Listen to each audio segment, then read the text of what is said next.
வணக்கம். மதம் என பிரிந்தது போதும், மதசார்பின்மை, சமத்துவம் இப்படி சொல்லக்கூடிய கொள்கைவாதிகளுக்கு பின்னாடி இந்த மதவாதிகள் தொங்கிட்டு வந்துறாங்க. அந்த கும்பலும் ஜெயிச்சிருது. இப்போ அவங்களுக்கு பதவி பிரமாணம் பண்ணி வைக்கும்போது, அவங்க புனித நூல் அடிப்படையில பதவி பிரமாணம் செய்துக்கிட்டு பதவிக்கு வந்துறாங்க. ஆனா, மதம் என்ன பிரிந்தது போதும்னு இந்த பாடிட்டு திரியிறாங்கல்லண்ணா, இப்ப சங்கி கூட்டம்னு சொல்றாங்க, சமத்துவம்னு சொல்றாங்கல்ல, இவங்க எல்லாம் நம்ம என்ன மதம்னு சொல்றதுக்கு அவங்க கூச்சப்பட்டுக்கிட்டு, அவங்க இந்து அறநிலையத்துறைக்கு ரமேஷுங்கிற பொறுப்பு குடுக்கும்போது, நான் வந்து நடுநிலையா தான்ப்பா இருக்கேன். நான் தான் நடுநிலையா இருக்கேன்ப்பா அப்படின்ட்டு பதவி ஏத்துறாங்க.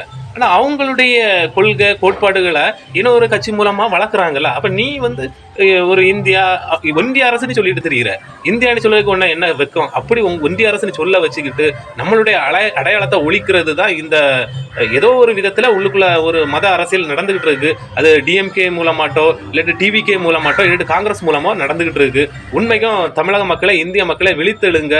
இது வந்து உள்ளுக்குள்ள பெரிய விஷக்கிருமி, பெரிய மதவாதம் நடந்துகிட்டு இருக்கு.